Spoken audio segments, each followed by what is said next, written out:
مساء الخير للجميع. Bonsoir tout le monde.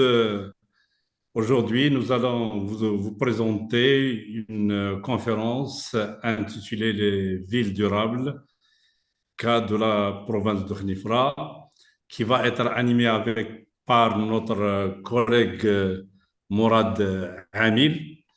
Avant de commencer, donner la parole à Mourad, je vais le présenter.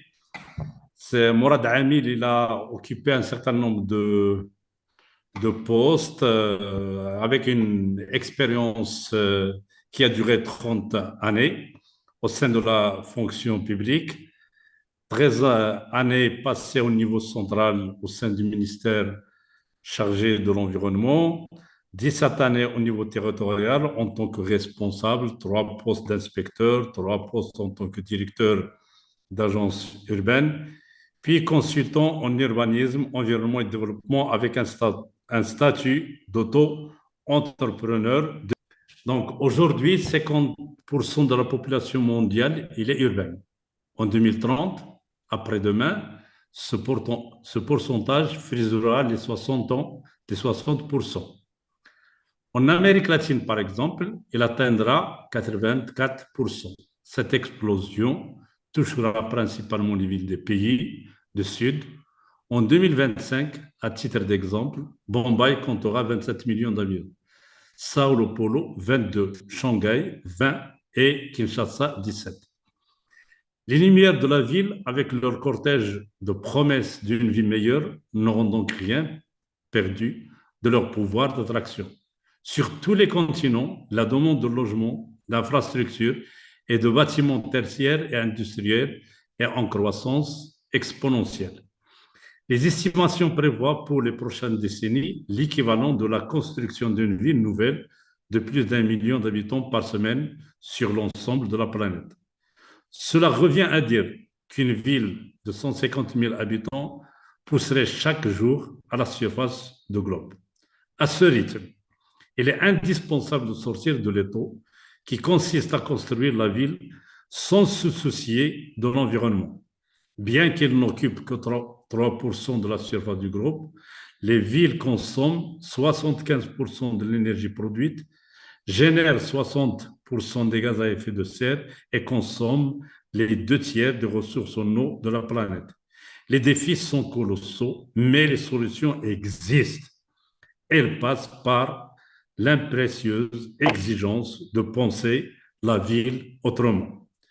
Les décideurs publics et privés, les gouvernements, les investisseurs, les promoteurs, les porteurs de projets du monde entier ont la responsabilité de chercher des solutions urbaines, tournées vers la préservation des ressources.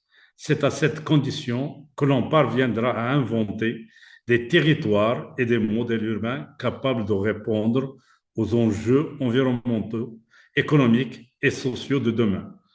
La recherche de solutions nouvelles est d'autant plus indispensable que les décisions prises aujourd'hui auront un impact sur la ville, sur la vie de nos villes durant les décennies.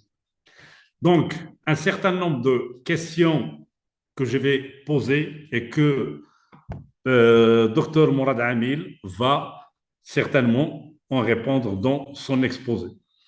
Qu'est-ce qu'une ville durable? Quelles sont ses caractéristiques? Comment planifier et concevoir une urbanisation durable? Quelle place pour la ville de Khnifra, sachant que la ville durable est désirable? La parole est à M. Hamil Mourad pour nous exposer son travail, ou bien cette conférence intitulée Les villes durables, quelle perspective pour la ville de Khénifra? Tout de suite. Je disais merci beaucoup, professeur Moulay Hassan Abba, pour cette présentation. كنشكر اللجنة المنظمة واللجنة نتاع مؤسسة روح أجدير الأطلس pour m'avoir invité à animer cette conférence. Je pense que c'est la dernière de la série des conférences. Nous avons eu le plaisir d'écouter et de discuter plusieurs thématiques, 6 conférences déjà. Et j'ai l'honneur de faire la clôture de cette série de conférences scientifiques avec ma modeste contribution, les villes durables, quelle perspective pour la ville de Khnefra. Donc, avec votre permission, nous allons, comme a été euh, posé comme question, qu'est-ce qu'une ville durable par le modérateur dit Moulay Hassan. Je commencerai par des définitions liminaires du concept de ville durable. Je vais rappeler l'évolution du contexte de développement durable au niveau national, puisque j'ai eu la chance et le privilège de travailler au ministère de l'Environnement depuis sa création en 92-93. Et sur le char, اللي كان عندنا هو la durabilité et la protection de l'environnement. Donc, c'était un petit peu les bases. Nous avons essayé d'asseoir les bases d'une durabilité au niveau national avec l'élaboration d'une stratégie nationale de développement durable. Pour faire toucher le concept de durabilité, j'ai préféré faire un repérage par rapport à la durabilité au niveau national avec un préalable, l'identification des principaux jalons pour une trajectoire durable du territoire et quelle perspective de durabilité pour la ville de Khnefra. Le repérage, j'ai pu étudier un certain nombre de villes, mais on va se focaliser essentiellement sur le repérage d'Yal Khnefra. J'avais en tête celui de Dakhla, celui de Arhamna, celui de Stat, celui de Khouribga et celui de Khnefra. On va se focaliser pour cette étude de cas, là, le cas de Khnefra, pour essayer de tirer un certain nombre d'enseignements. Donc, pour la définition du concept, euh, on peut dire qu'une ville durable, c'est une ville qui met en jeu un projet environnemental, économique et social dans la durabilité. Et quand je dis qu'il met en œuvre les trois types de projets communément, commutamment, c'est-à-dire d'une manière simultanée. Pas se focaliser sur l'aspect environnemental au détriment de l'aspect économique et vice-versa, et avec un impact sur le social, bien sûr, parce que le citoyen est l'output essentiel pour cette politique publique. Ce projet doit être soutenable, c'est-à-dire durable pour les générations futures, intégré dans l'espace, mais également dans le temps, participatif avec l'implication, bien sûr, de toutes les parties prenantes, en particulier la population et sa représentativité par les autorités territoriales, mais également par les collectivités territoriales, pardon, mais également et essentiellement par la société civile. Donc, pour schématiser un peu plus la ville durable, c'est l'interaction de trois sphères, la sphère environnementale, la sphère sociale, la sphère économique. Si nous avons une bonne intégration entre la sphère environnementale et économique, nous aurons un environnement viable. Si nous avons une interaction correcte entre l'environnement et le social, nous aurons un environnement vivable. Et si nous avons euh, l'interaction efficiente entre l'économique et le social, nous aurons un environnement équitable. Et l'intégration de ces trois composantes, c'est-à-dire un environnement vivable, viable et équitable au niveau social, il donne justement cette durabilité. Donc, la ville durable promeut également une mixité fonctionnelle et sociale, dont l'objectif est de réduire tout phénomène de ségrégation socio-spatiale. Également, la ville durable, c'est la ville durable qui a pour objectif de réduire les émissions de gaz à effet de serre. Nous connaissons tous l'impact des changements climatiques sur les activités humaines, ainsi que la préservation des ressources naturelles. La ville durable a pour objectif également de rendre le territoire plus attractif. Pour cela, la communauté des Nations Unies a élaboré un certain nombre d'indicateurs au début, au niveau de 2005, nous avions affaire aux 8 objectifs du millénaire, c'est-à-dire les, les- les objectifs pour le développement, les objectifs du millénaire pour le développement. Ils étaient au nombre de 8. Premièrement, éliminer l'extrême pauvreté et la faim, assurer l'éducation primaire pour tous, etc., etc. Donc, par la suite, en 2015, la communauté des Nations Unies a mis en œuvre une batterie de 17 objectifs mondiaux pour le développement durable, les ODD, qui sont intitulés les ODD, et vous voyez un petit peu leur déclinaison par rapport, si nous comparons la décennie 2005, 2015 et 2030, nous avons euh, essayé, à travers ces indicateurs, d'aller encore plus loin. Pour la pauvreté, l'objectif des OMD était d'éliminer à moitié la pauvreté, alors que par rapport les ODD, c'est une élimination totale, ainsi de suite. Également, le nombre a, a, a été augmenté, mais également les cibles ont été identifiées. Sur les 17 ODD, nous avons également une batterie de 189 indices et chaque indicateur est accompagné d'un certain nombre d'indices à atteindre. Pour le cas qui nous intéresse le plus, c'est-à-dire la durabilité au niveau des villes, nous avons l'ODD 11 qui est de faire en sorte que les villes et les établissements humains, pas seulement les villes, mais toutes les agglomérations humaines, soient ouvertes à tous, sûres, résilientes et durables. 4 qualificatifs qui sont là pour nous rappeler un petit peu l'importance de la durabilité au niveau des villes.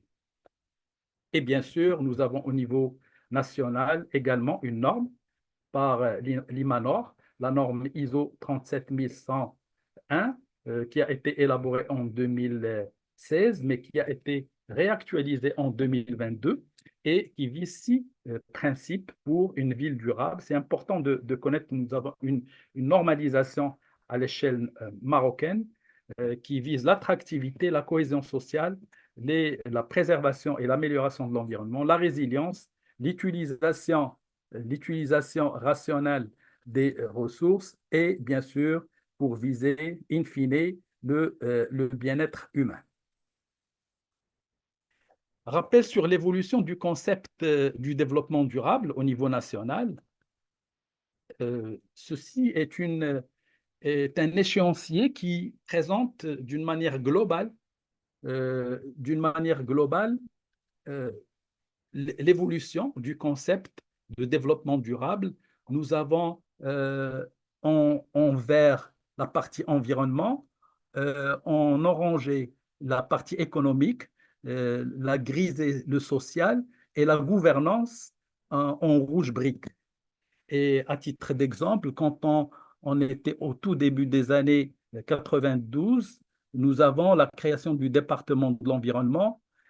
Ensuite, nous avons la loi sur l'eau en 95, etc., etc., les lois environnementales en 2002.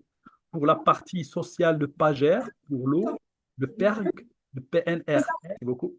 Donc, HADA, c'est un essai de synthèse de la partie développement durable au niveau national et avec les 3 rubriques, mais également à laquelle nous avons ajouté la partie gouvernance. J'ouvre une parenthèse pour dire que le concept de développement durable, ce n'est pas seulement les 3 sphères qu'on a montrées, mais il y a eu tout un débat sur la définition exacte du développement durable, au-delà de ce que j'avais dit. La communauté internationale s'était un peu divisée sur le concept du 4e pilier.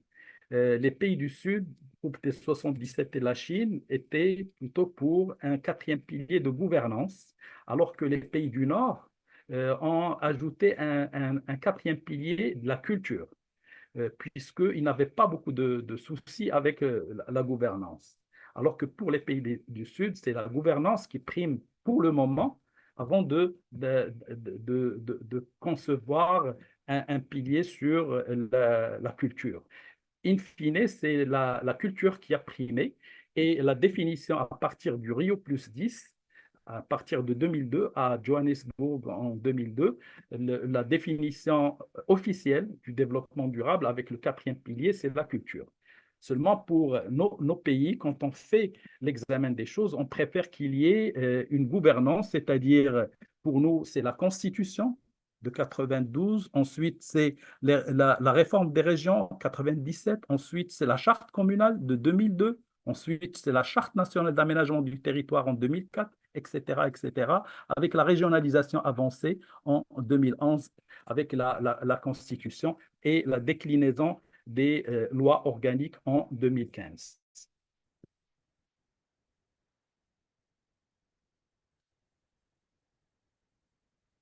Également, la diapo montre un petit peu l'évolution du développement durable à travers une temporalité depuis le discours royal du trône du 30 juillet 2009. La Constitution et les articles qui traitent du développement durable et du droit à un environnement sain, notamment les articles 31, 35, 136 et 152. Également l'inscription du Maroc à l'agenda 2015-2030 de l'ONU en 2015 avec les 17 ODD, l'adoption de la stratégie nationale de développement durable, la SNDD en 2017. Je rappelle que ça a été fait dans le cadre d'un conseil ministériel présidé par Sa Majesté le Roi et qui a été adopté le 25, je pense, si mes souvenirs sont bons, le 25 juin 2017. Et également, après 5 ans, il y a eu une évaluation en 2022. Il y a eu une révision de la stratégie nationale de développement durable parce qu'il y a eu entre-temps un certain nombre d'éléments, notamment le nouveau modèle de développement, notamment les ODD qui n'avaient pas été prises en compte dans les règles de l'art. Une partie a été prise en compte, mais non la totalité. Et surtout là où le bas blesse, après cette évaluation, qui est d'ailleurs en cours d'être réalisée, c'est la déclinaison de la stratégie nationale de développement durable au niveau du territoire. On est en train de rattraper au moins ces trois grands écueils pour faire en sorte que notre stratégie nationale de développement durable soit une stratégie adaptée au contexte national. Une panoplie de lois sur le cadre, le corpus juridique de l'urbanisme et de l'environnement, et ainsi que celui de la régionalisation. Je ne vais pas m'étaler sur ça. Vous aurez toute la documentation à votre disposition une fois que nous aurons terminé, et vous allez recevoir toute la documentation à ce niveau-là. Également, en termes d'instruments économiques et financiers, le Fonds national de l'environnement et du développement durable, la fiscalité environnementale, le Fonds de dépollution industrielle dont j'ai eu le privilège de piloter depuis sa création avec la coopération allemande, qui actuellement a un certain nombre à son actif un certain nombre de réalisations au niveau industriel, les mécanismes volontaires de dépollution, etc. Tout cela, c'est des mécanismes financiers pour accompagner le développement durable et la déclinaison au niveau territorial de l'environnement et du développement durable. La stratégie qui est en cours d'être révisée, un petit rappel, elle visait 7 enjeux majeurs. L'enjeu 1, c'est la gouvernance, comme on avait dit tout à l'heure. L'enjeu 2, c'est l'économie verte, la biodiversité, les changements climatiques, les territoires sensibles, et par territoire sensible, la montagne, le littoral et les oasis, et également la cohésion sociale et la culture.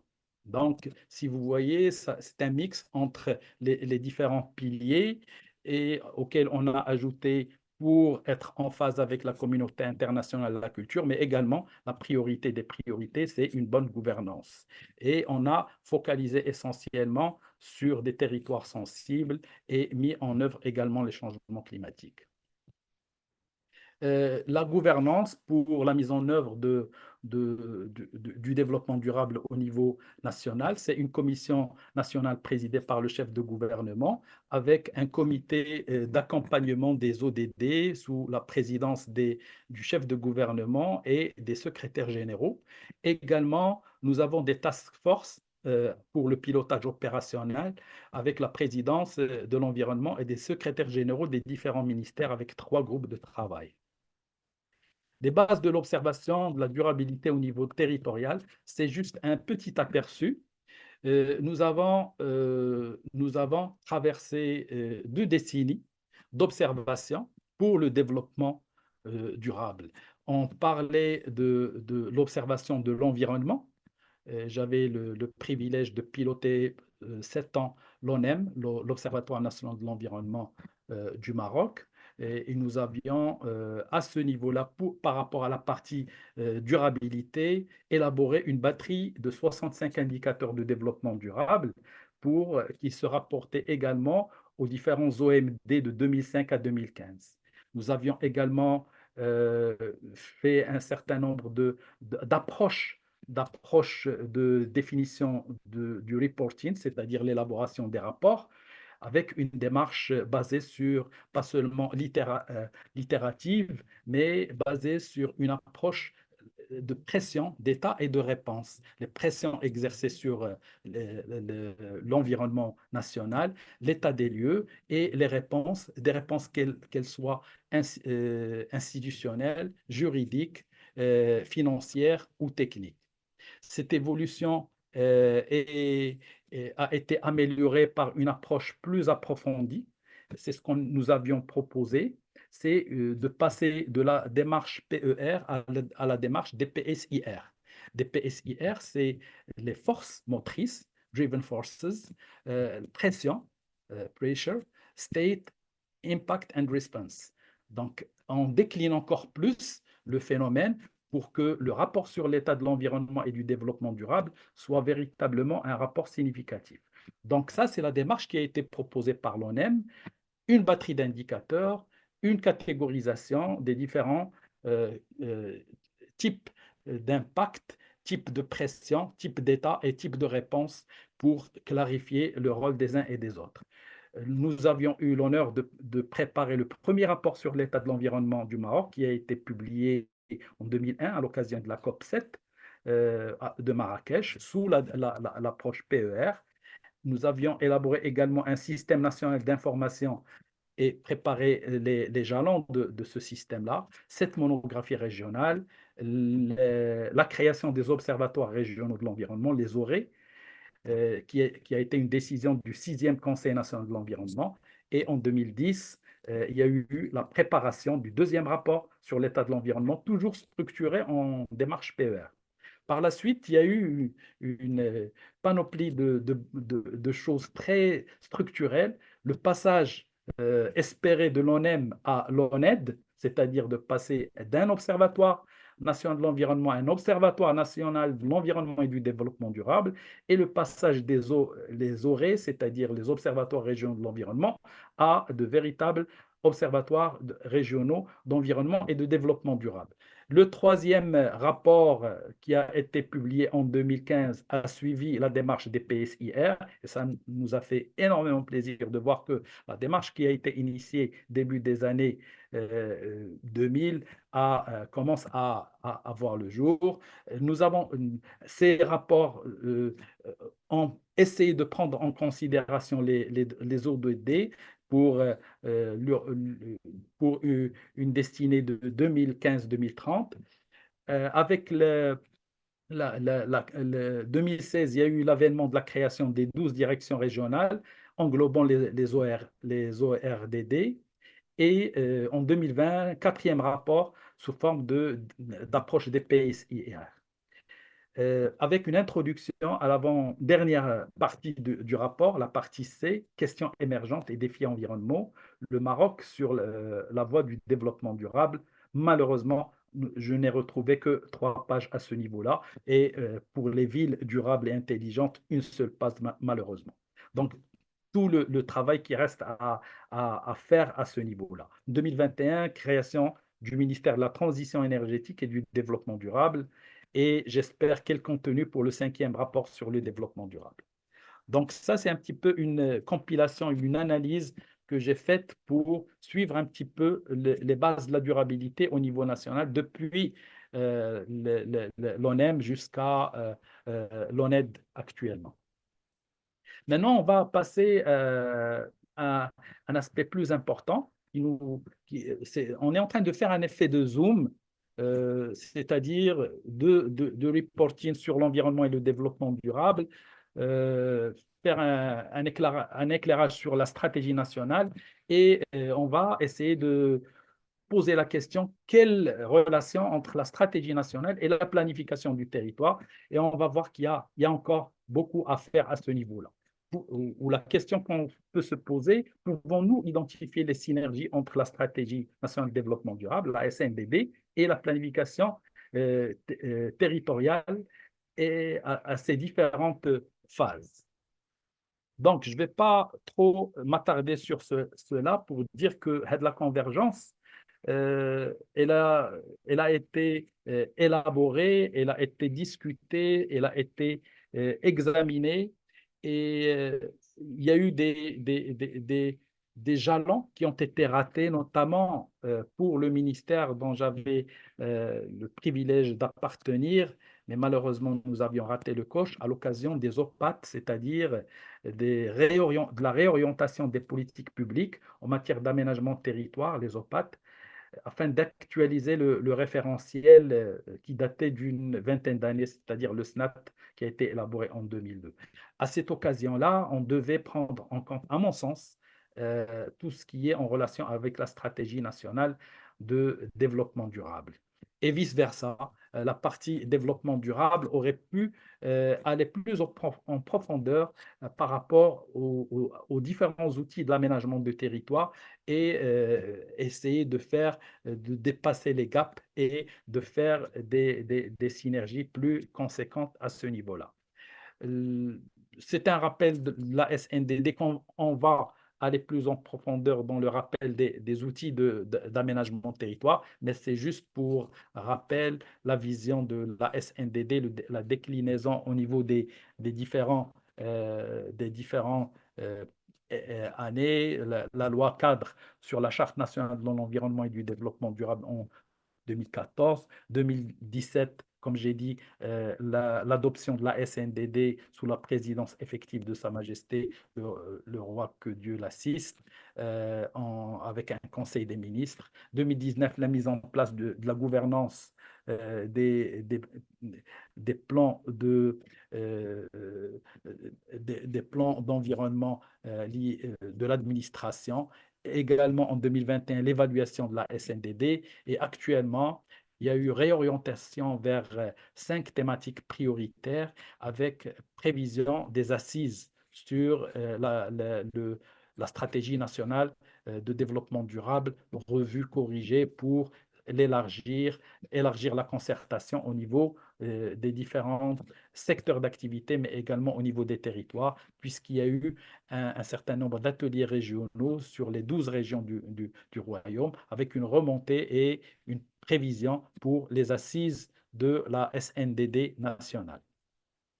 Donc, je ne me tarderai pas sur cette slide, si ce n'est pour dire que dans la stratégie initiale, 2 axes ont été essentiellement mis en avant pour sa déclinaison au niveau national.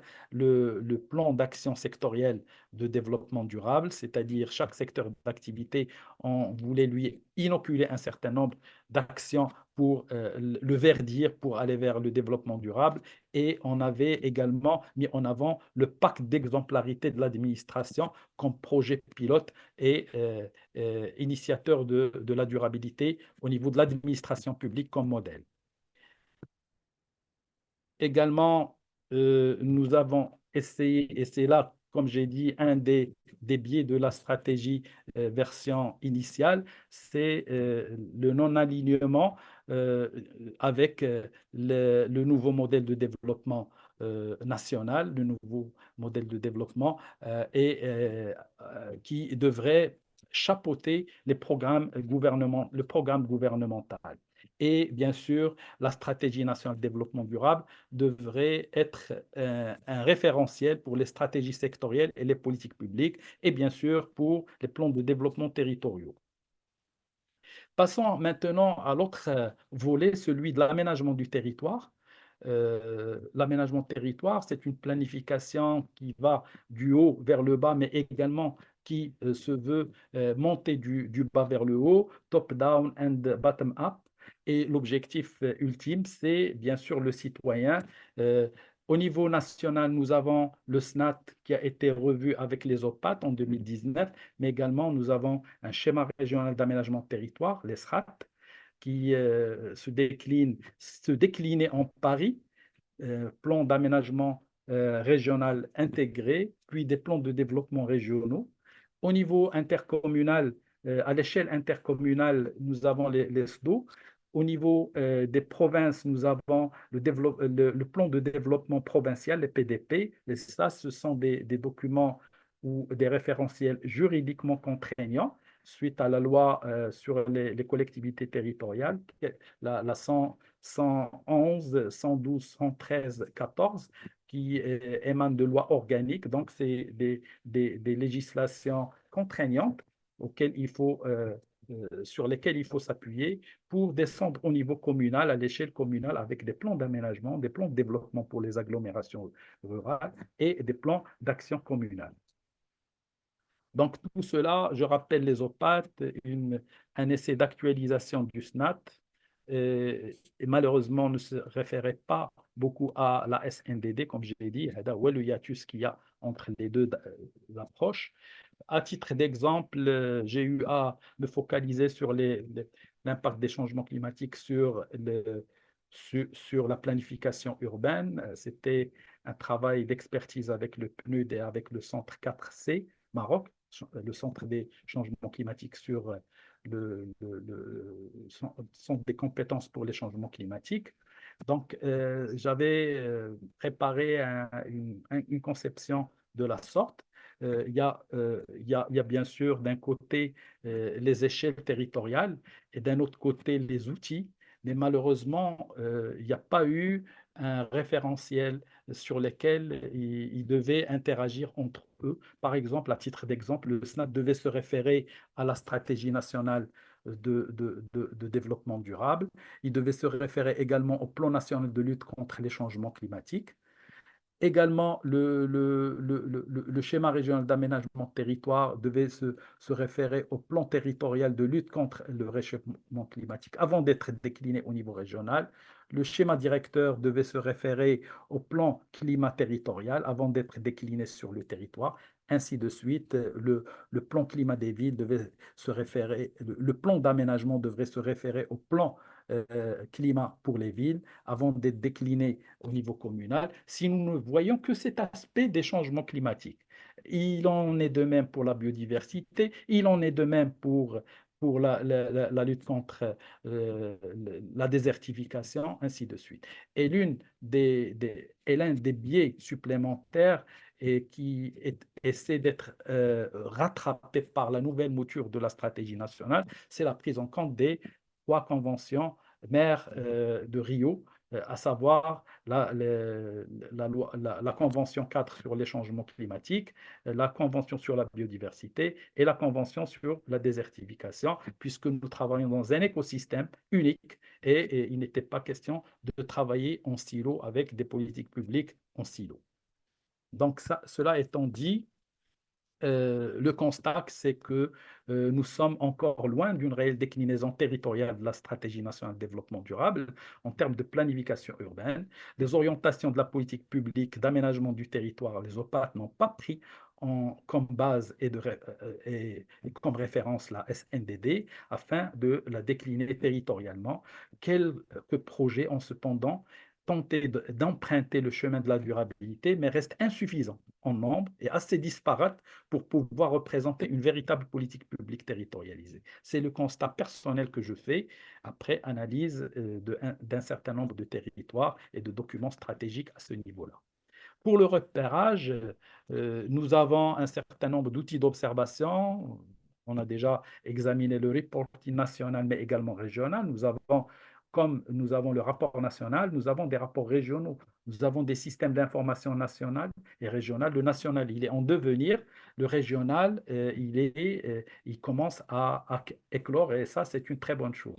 Les indicateurs de développement durable, nous avons la batterie d'indicateurs, mais qui n'a pas été utilisé à bon escient. Nous avions les OMD, mais maintenant nous avons les ODD pour un agenda 2030. Ça, c'est les bases de la durabilité. Et pour avoir un véritable tableau de bord de la SNDD, il faut se rapprocher de cette démarche d'observation du développement durable pour qu'il y ait un suivi, évaluation par la suite.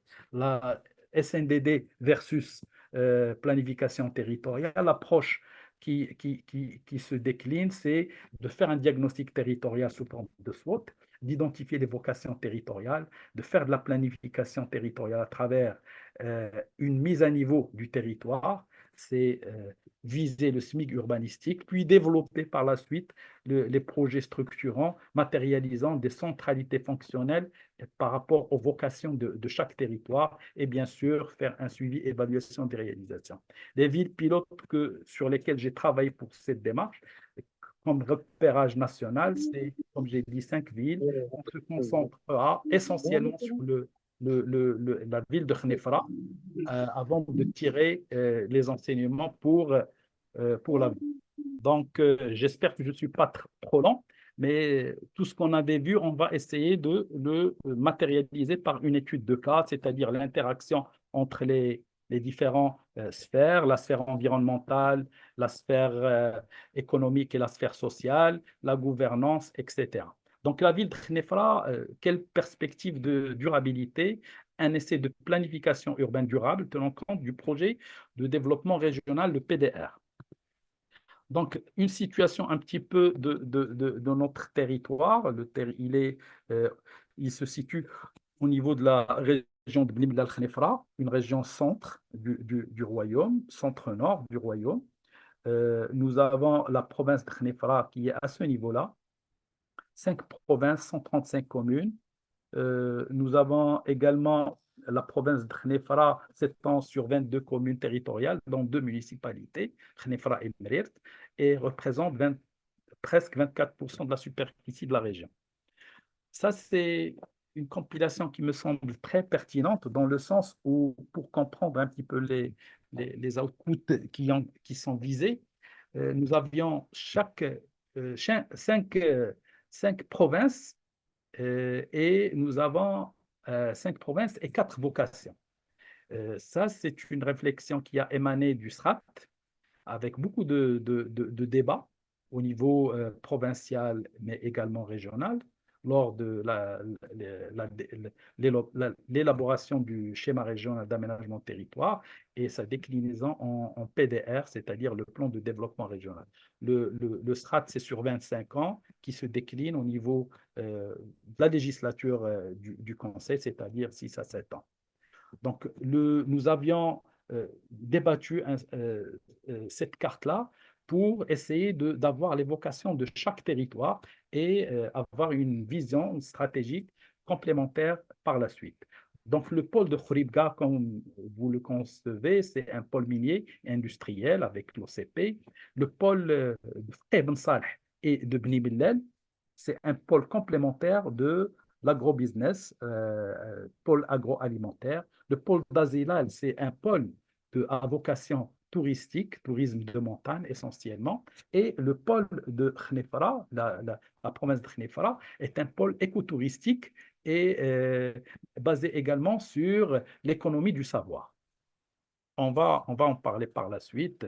L'expérience qui est très parlante à ce niveau-là, c'est celle de Ben Guerir, de la ville verte Mohamed VI de Ben Guerir, avec l'université polytechnique, qui a véritablement changé le territoire avec cet aspect d'économie du savoir. Et ça, c'est un exemple très parlant. J'ai eu le privilège d'accompagner la ville verte avec cette vocation d'économie du savoir et, alhamdoulilah, qui se décline actuellement sur le territoire et qui dépasse même le territoire avec, alhamdoulilah, les étudiants marocains du LIDEX, du lycée d'excellence, qui rafle les meilleures places de Polytechnique de X avec des moyennes de grandes, c'est-à-dire qui nous honorent tous en tant que Marocains. Et ça développe véritablement une assise d'économie du savoir au bénéfice du territoire dans lequel se situe l'université elle-même. Et c'est un modèle, je veux dire, un modèle à suivre avec à toute échelle gardée, bien sûr. Donc, comme j'ai dit, notre territoire, la province de Khnefra, c'est l'écotourisme, mais c'est également l'économie du savoir qu'on va essayer de décliner au niveau territorial. Pour l'écotourisme, nous avons la chance d'avoir, et ça c'est une grande annonce, nous avons le label bleu au niveau du lac Agelman Azgza, le lac bleu, Agelman Azgza. C'est le premier lac à avoir le label bleu du pavillon bleu, le label pavillon bleu, au-delà de la zone balnéaire, la première zone euh, continentale, le premier lac au niveau national qui bénéficie de ce label pavillon bleu. Et c'est un honneur pour le territoire et c'est un honneur pour le management qui a fait en sorte que ce premier projet à l'échelle territoriale, pas à l'échelle bannière, soit au niveau de la province et la province de Khnefra. Et c'est un atout pour le développement écotouristique du territoire. Nous avions à un niveau plus provincial dans le cadre du schéma directeur d'aménagement urbain que nous avions élaboré pas seulement au niveau du grand Khnefra comme il a été demandé au début, mais nous avons discuté avec le ministère et élargi le territoire à toute la province pour avoir une vision plus exhaustive, plus holistique par rapport au territoire dans sa globalité et pour répondre au PDR qui vise les 5 provinces. Donc, nous avons décliné la vision de ce territoire au niveau d'une zone de gouvernance et d'encadrement, c'est-à-dire c'est la ville de Khnefra, des activités minières et de production dans la partie d'Aguelmous, la partie sylvopastorale dans la montagne, commerce et échange, c'est la partie piémont, l'agriculture, bien sûr, dans le périmètre irrigué du, euh,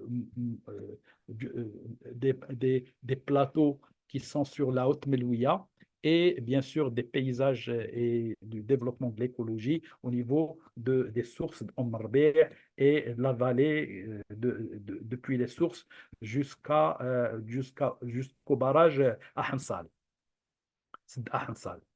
Donc, la carte synoptique et synthétique du SDO, elle décline un certain nombre d'orientations, un chapelet nord, un chapelet sud et une zone d'interaction entre la partie nord et la partie sud. Et vous voyez à ce niveau-là le périmètre du parc national de Khnefra, qui est, le noyau central de notre stratégie écotouristique. Nous avons également un système, une vision développée du SDO par 7 systèmes fédérateurs permettant le développement homogène du territoire, un système fédérateur porteur central et un système fédérateur nord, un système fédérateur nord-est, ou ouest. Également, celui-là, il y a 7 systèmes fédérateurs qui devraient travailler en complémentarité. Également, la vision de la durabilité par rapport au territoire, c'est également une vision de développement de centres ruraux émergents. Nous en avons 13, identifié 13, pour qu'il y ait un équipement harmonisé au niveau de tout le territoire et pour ne pas exacerber l'exode rural au niveau des deux villes tel que c'est actuellement fait au niveau de la ville de Khnifra et celle de Mrir. Vous voyez que on est en train de descendre du niveau régional, c'est-à-dire le SRAT, sa déclinaison en PDR, vers le niveau provincial, c'est le SDO, et on descend à un niveau plus au niveau de la ville de Khnefra pour voir comment, de la vision que nous avons, on doit la décliner sur le territoire avec deux vocations essentielles, l'écotourisme. Pour cela, nous avons proposé que la ville de Khnefra soit la base arrière de toutes les activités écotouristiques de la province. Et nous avons développé un pôle universitaire pour l'économie du savoir d'une centaine d'hectares. L'importance de cela, ça a été fait dans le cadre d'un plan d'aménagement.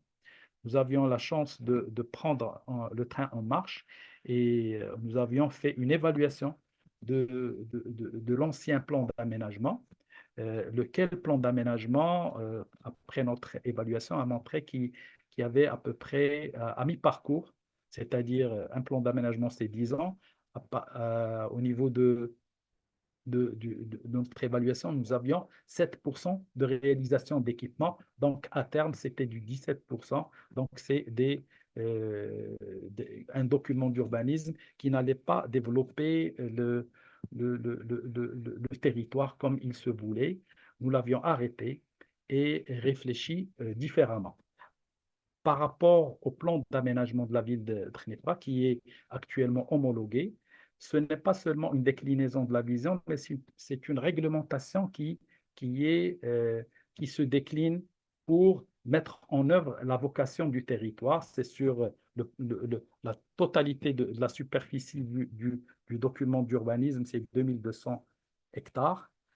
Il est intercommunal, c'est-à-dire la commune de Barj au nord, la commune de Mouhouh Mouzayani, qui fait le tour du territoire, et la commune de Khnefra, la commune urbaine de Khnefra au centre. Donc, c'est déjà une vision intercommunale. Si je veux vous résumer le plan d'aménagement actuellement, qui a été homologué le 17 octobre 2023, donc après un travail de 2 ans, nous avons élaboré un document d'urbanisme nouvelle génération, c'est-à-dire qui ne se focalise pas sur la commune Khnefra urbaine, mais sur les communes avoisinantes.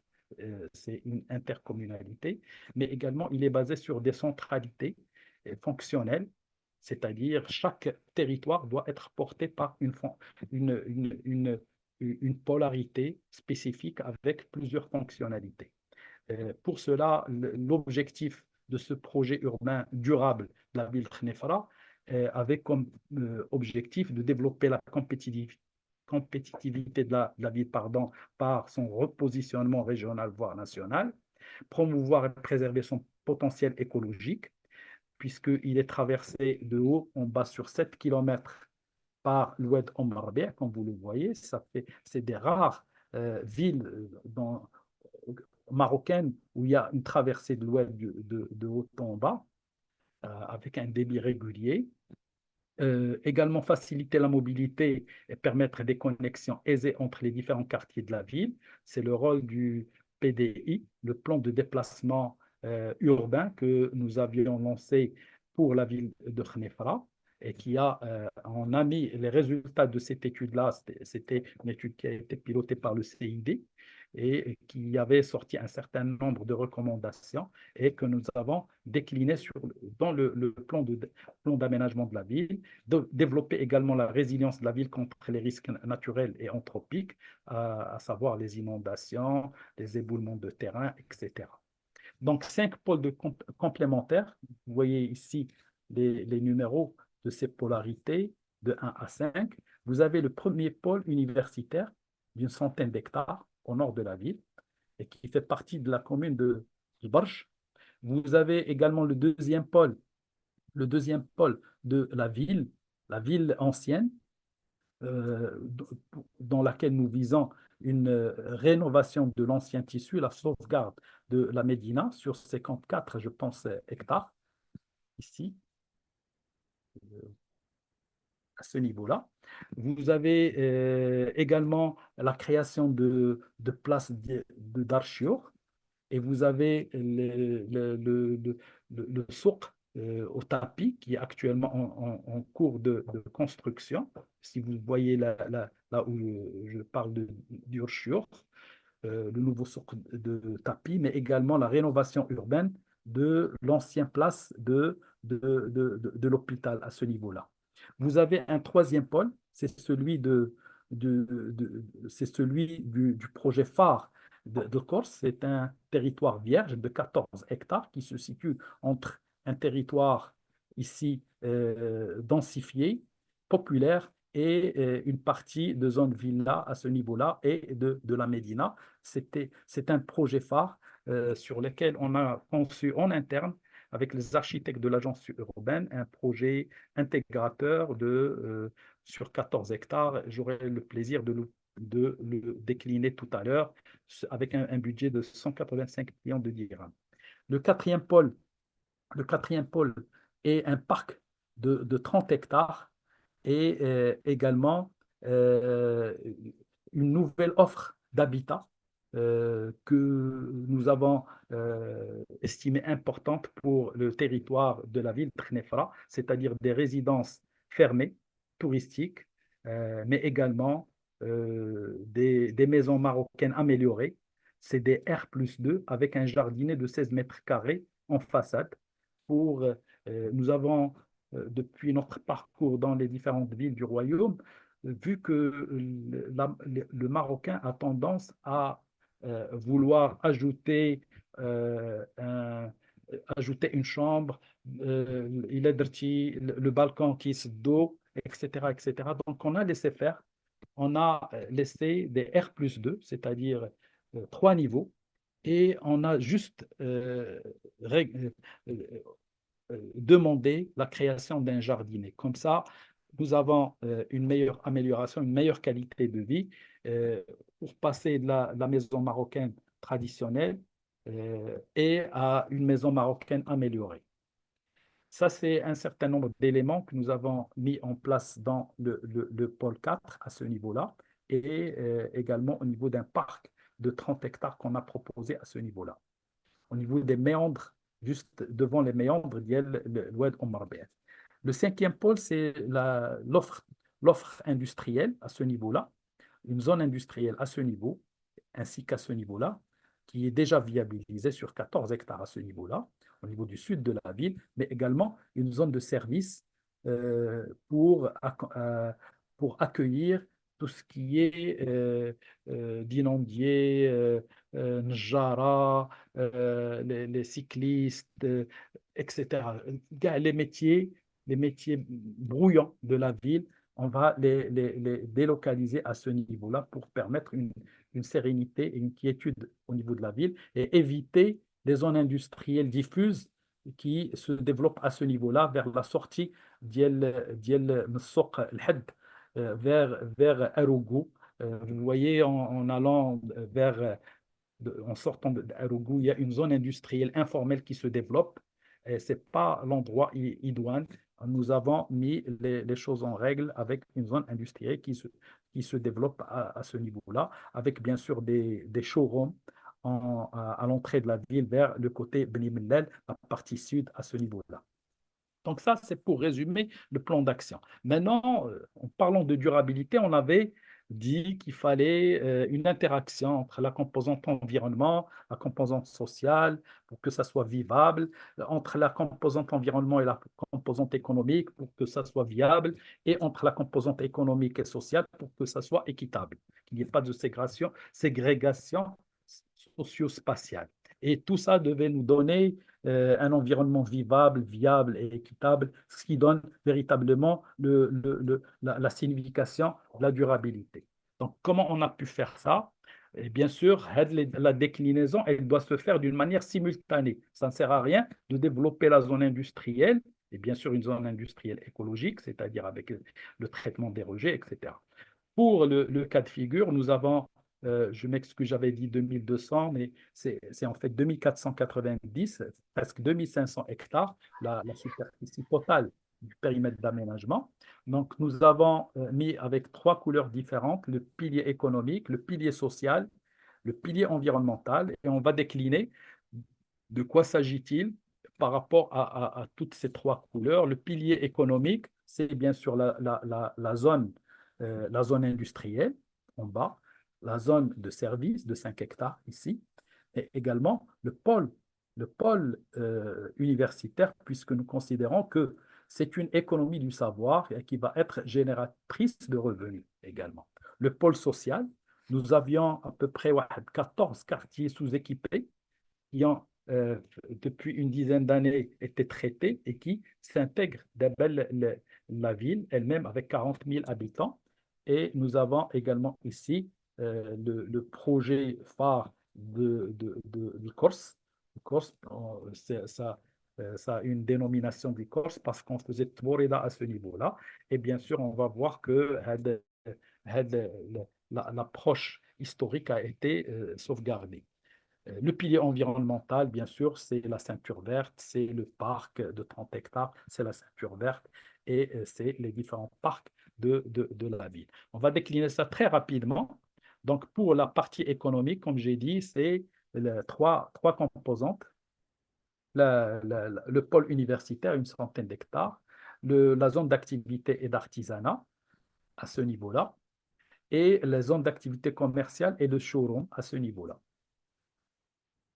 Donc, c'est une petite erreur, c'est 5,4 hectares et non 54 hectares.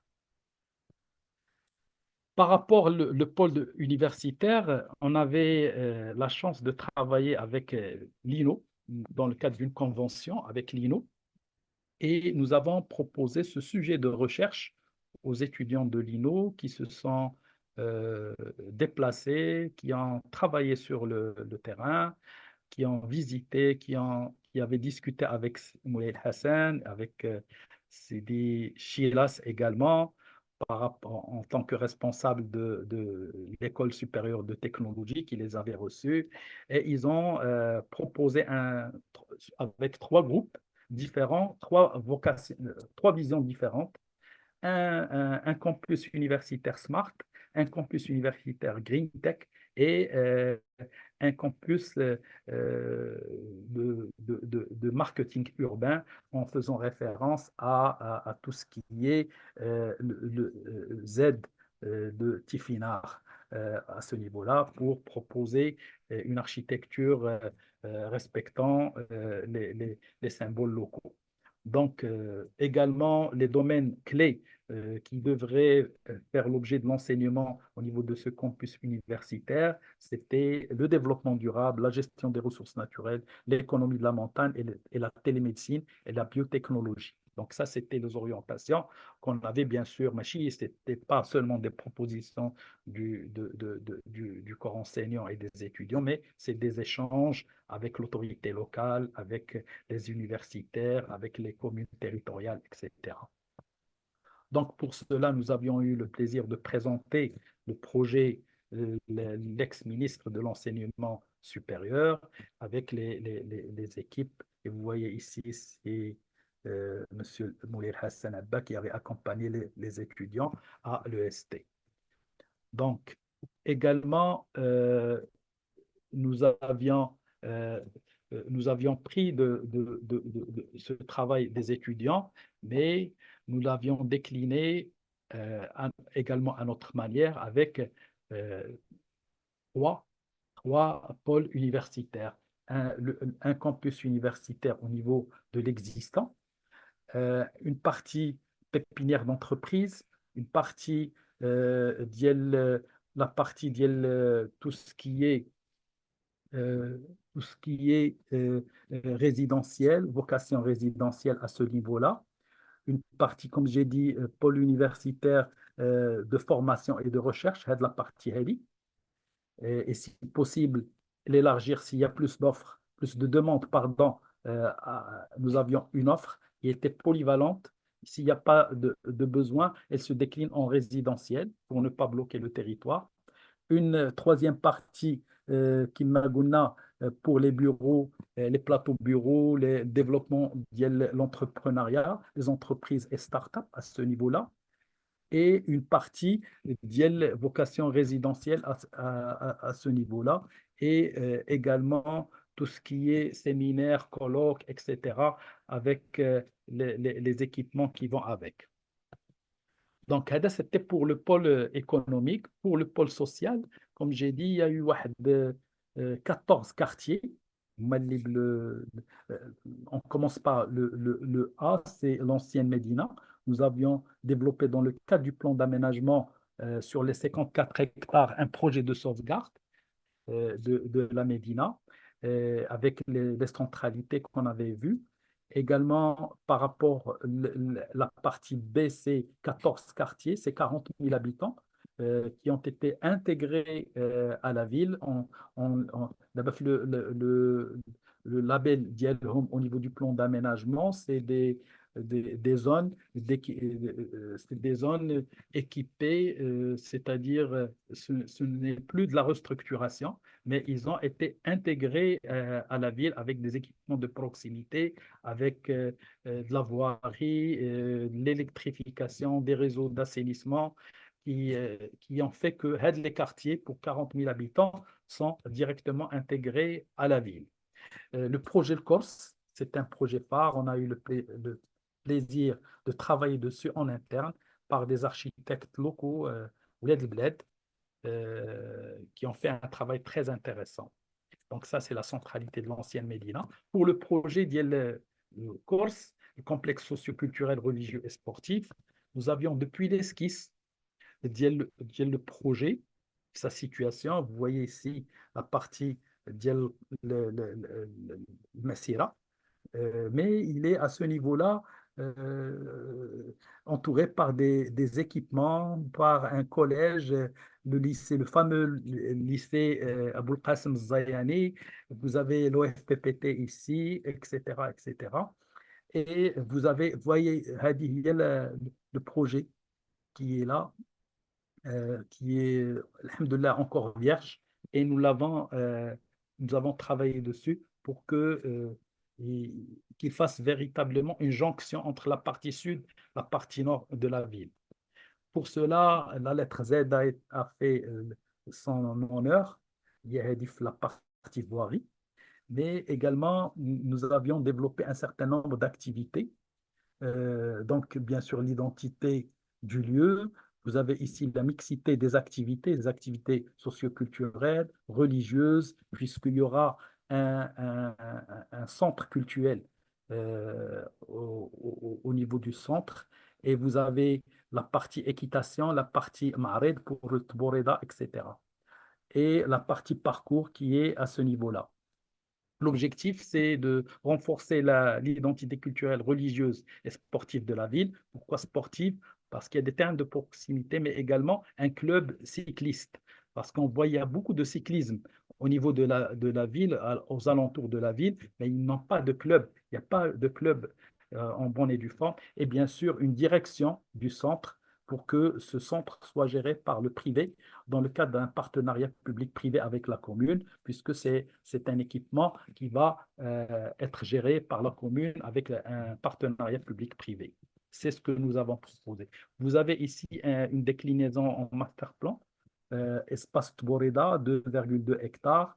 Vous avez ici espace Mared, à ce niveau-là. Vous avez ici un club équestre qui fait un clin d'œil au club, au Corse qui était à ce niveau-là. Vous avez un club de cyclisme sur 3000 hectares. Vous avez une direction du complexe à ce niveau-là. Et vous avez une clinique qui se développe à ce niveau-là avec un partenaire privé, avec des plateaux bureaux, etc. Vous avez ici un musée de la culture amazigh, salle de spectacle, de projection, etc., et un théâtre, une délégation des affaires provinciales des affaires islamiques, Dar Biafa à ce niveau-là, pour le complexe religieux, mosquée de 2500, le siège du Conseil des Oulémas et la Nedara des Habous sur 1800 hectares. Ça, c'est le projet globalement qui a été décliné par phase les tranches prioritaires, les tranches secondaires, tranches prioritaires en vert, les tranches secondaires, pardon, et les tranches par la suite tertiaires.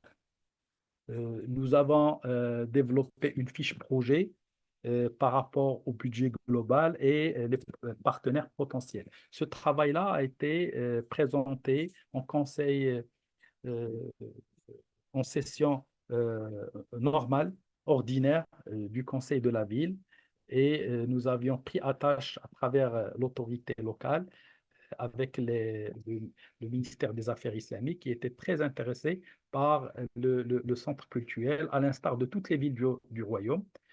Et je pense il y aura beaucoup d'engouement pour que ce projet soit réalisable dans les meilleurs délais.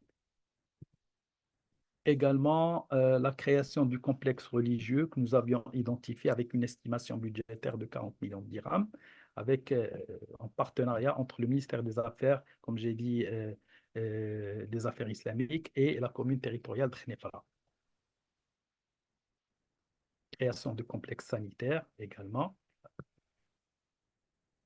Et là, vous avez quelques vues 3D des terrains de proximité, mais également du complexe sanitaire.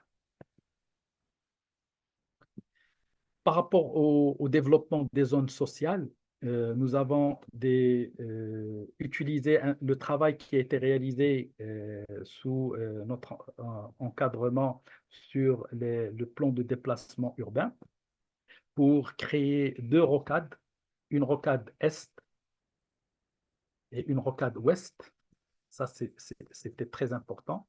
Et également pour permettre la fluidité, revoir tous les giratoires et développer des aménagements pour les stationnements, mais également pour les carrefours structurants de la ville et refaire un petit peu le travail sur les carrefours existants qui, au sens de l'évaluation, ont été ne respectaient pas les normes dans les règles de l'art. Donc, pour la partie environnementale, il y avait trois aspects, la trame bleue, la trame verte et le circuit de visite que nous avons proposé sur 9 km, à peu près 1 heure et demie de marche. Pour la trame bleue, c'est notre corniche, le balnéaire en des corniches. Nous avons l'oued en Marbert et sur lesquels il faut développer une corniche à droite et à gauche. Nous avons déjà commencé sur une partie qui est réalisée déjà sur un total de 2 km 7.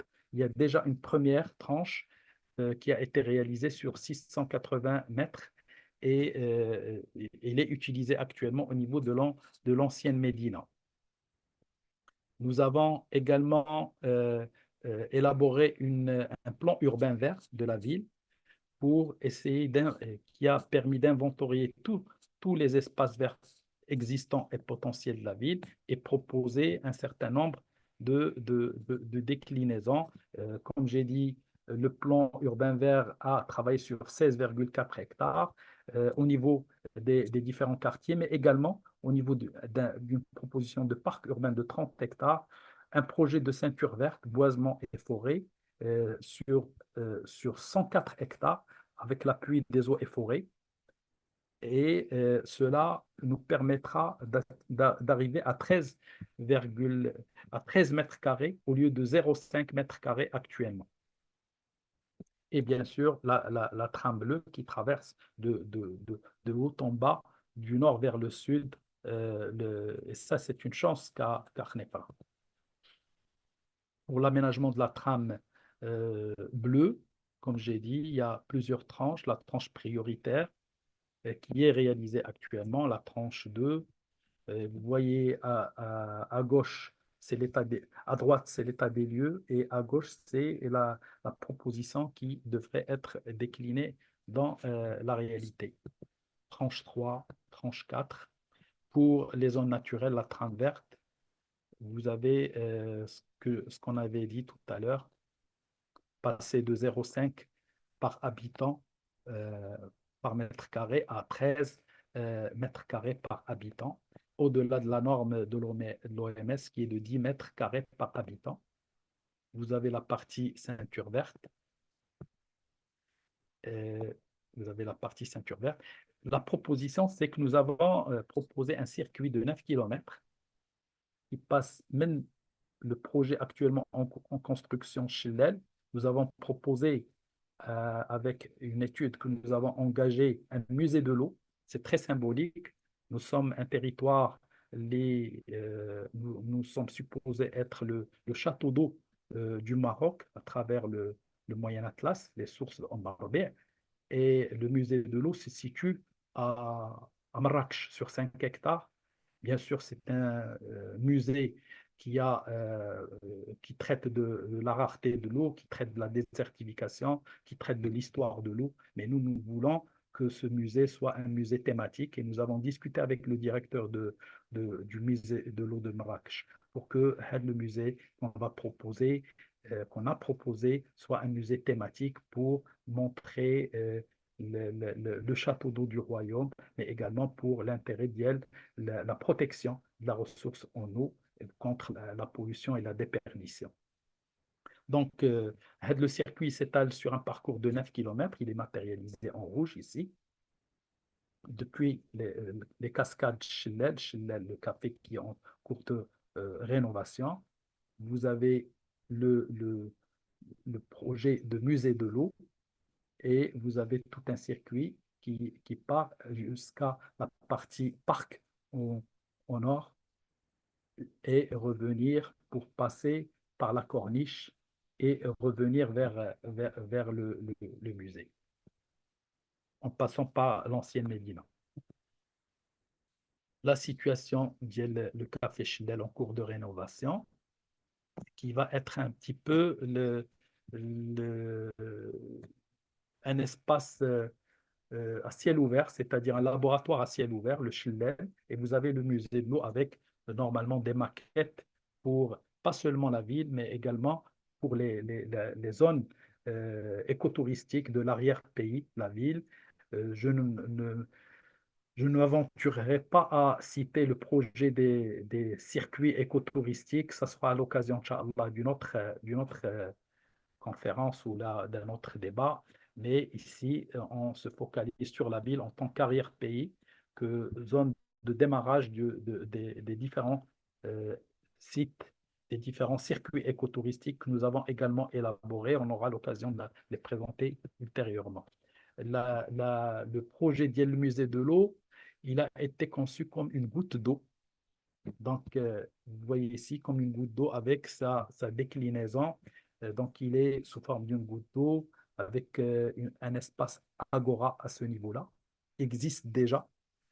Si vous voyez, nous sommes situés à côté de la commune Agmen Azgza, la commune territoriale Agmen Azgza. Entre cette commune et le projet Chlel, il y a à peu près 1200 mètres carrés. Et il y a déjà l'agora, il est déjà كاين تمايا. بحال une sorte de théâtre qu'on va rénover بحال داكشي ديال les Romains, l'ouverture, et on va l'utiliser pour travailler le projet. Et nous avions demandé le maître d'œuvre qui était en charge le projet de valorisation des sites écotouristiques. On lui a demandé de faire ce travail-là et de le budgétiser pour qu'il soit réalisable par la suite, aller vers l'avant-projet sommaire pour rapidement passer à la réalisation. Donc le projet les 3D Diallo Wada, c'est une sorte de goutte d'eau, mais avec un agora à ce niveau-là. Il se décline de cette manière-là, il ouvre ses bras il est accueillant vis-à-vis le public et également, oups, donc le projet et il s'ouvre sur le côté droit, le côté vers le projet Schlen. Donc là, c'était une remarque très pertinente de Shakib Beyad. qui est le concepteur le projet à côté d'El Chellel, nous avions un mur aveugle à ce niveau-là. Et là, il y aura des ouvertures plus intéressantes pour qu'il y ait une véritable communication entre le projet de musée et le projet à ciel ouvert d'El Chellel pour que ça soit une complémentarité. C'est l'idée اللي خدمنا عليها ensemble. Bien sûr, nous avons également pour le projet la partie environnement, une des meilleures décharges contrôlées au Maroc. D'ailleurs, quand on passe à côté, on n'a pas l'impression que c'est une décharge contrôlée. On dirait une usine. Ça, elle est située sur 13 hectares. Et elle fait l'objet d'un contrat de concession tel 2037, 31 millions de dirhams de budget d'investissement, avec la nécessité de créer un premier casier qui est déjà réalisé, la conception. Et nous sommes parmi les villes les plus avancées en termes de recyclage. Nous sommes, je pense, à 12 à 13%, alors que au Maroc, il est visé 10%, et rares les villes les où un recyclage pour la valorisation les décharges ديالهم. Également, il y a les RDF qui sont transmises la cimenterie pour l'utilisation en biocarburant. Et ça, c'est une première au niveau d'une décharge contrôlée au niveau national aussi. Donc, vous avez l'état initial de la décharge, mais également l'état actuel. On ne dirait pas que c'est une décharge contrôlée, et c'est une fierté pour la ville d'El Khnefra. Également, nous avons une des meilleures steps au niveau national, qui a coûté la bagatelle de 110 millions de dirhams, mais qui est prévue pour un début de 12 mètres cubes jour, et qui actuellement nous sommes à 9 mètres cubes jour. Donc l'idée c'est de faire du traitement la partie d'El Arogo, comme il n'y a pas encore beaucoup de, de, densité de population. C'est un territoire, Ngoulo, un territoire touristique. Nous avions élaboré un plan d'aménagement. C'était un peu spécifique puisque nous l'avions traité en longueur sur 11 km, من Khnefra jusqu'à Assoul, le village écologique d'Assoul. Et l'idée, c'est de faire un traitement autonome les agglomérations et in fine arriver à la station avec une canalisation, ou c'est une autre variante, à arriver avec une canalisation jusqu'à la ville d'El Khnefra pour le traitement ultime, et bien sûr la réutilisation des eaux la partie à côté, il est dit par les collègues de l'ONEP que l'eau d'El Omarbe elle est salée et elle ne permet pas de faire une réutilisation de l'eau. Et je sais qu'il y a toujours des techniques qui peuvent être utilisées. Vous ne me contredirez pas, Moulay Hassan, c'est votre domaine de compétence. Moi, j'étais sur Dakhla et l'agriculture sous serre, RAGM 450 mètres, avec une eau soufrée à 38 degrés. Et c'est à partir du traitement de cette eau qu'on arrive à faire de l'hydroponie et de faire des maraîchages qui sont exportés aux États-Unis. Donc, si on veut véritablement faire de la réutilisation, moyennant les techniques qu'il faut, on peut y aller. Les enseignements tirés, je ne vais pas être trop long. Et en fait, nous avons du chemin à faire par rapport à la durabilité de la ville d'El Khnefra. La ville de Khnefra a tous les atouts. D'abord, elle a tous les atouts.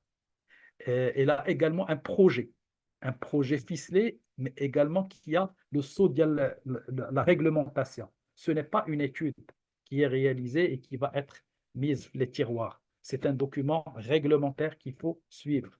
Donc, ce qu'il faut d'abord, c'est avoir les moyens de réaliser les composantes, mais d'une manière commutante, simultanée.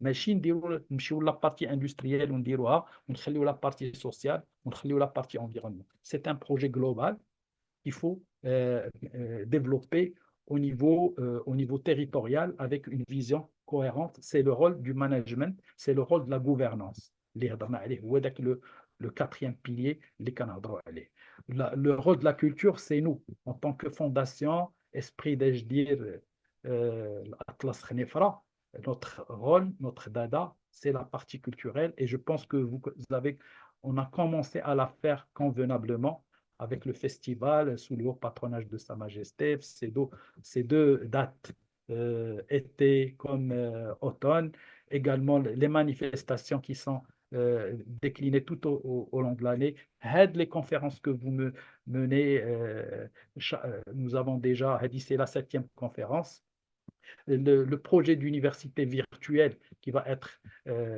piloté à partir de l'année prochaine, Inch'Allah. Tout cela, c'est الزخم ديال الفعاليات وديال الرجالات ديال المنطقة اللي هما اللي ان شاء الله غادي يكون على يديهم التنمية. Donc, sans, sans trop tarder, nous avons en fait 5 propositions. Une gouvernance rénovée par une convergence des politiques publiques en termes de développement durable des territoires, c'est une nécessité. Sinon, هادشي كامل اللي كنخدموا عليه غادي يبقى حبر على ورق. Également, un renforcement des capacités techniques avec un rôle proéminent des instituts et des écoles dédiées. Quand j'étais sur le territoire, dans le cadre de la convention, les universitaires. J'ai demandé à mes collègues de faire de même. Mes collègues, c'est-à-dire les directeurs des agences urbaines au niveau de tous les territoires. Dans les instituts d'Yenna, ils doivent faire les ateliers où la réalité. Chaque territoire doit être le laboratoire des étudiants.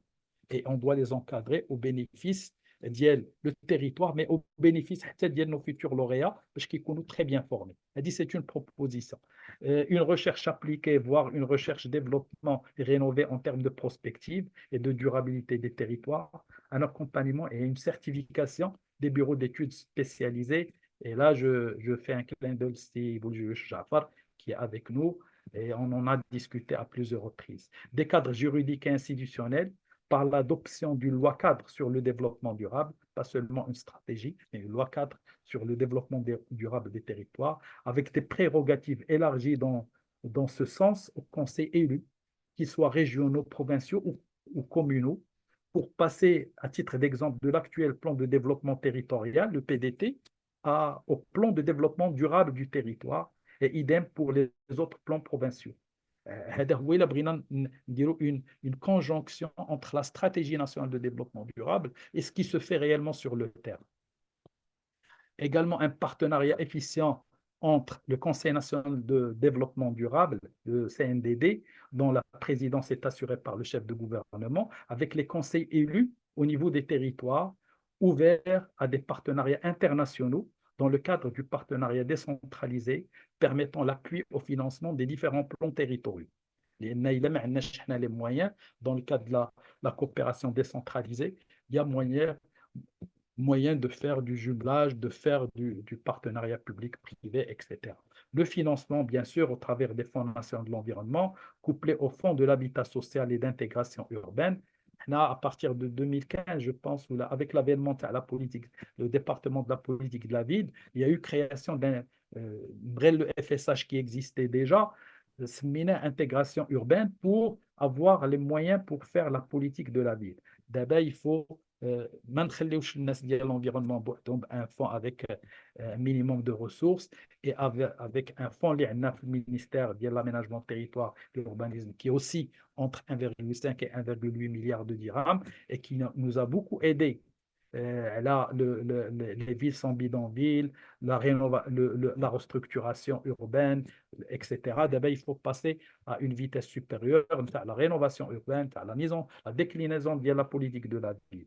Également, la création, pour ne pas avoir plusieurs fonds, la création d'un fonds national de développement durable territorialisé ou la territoriale.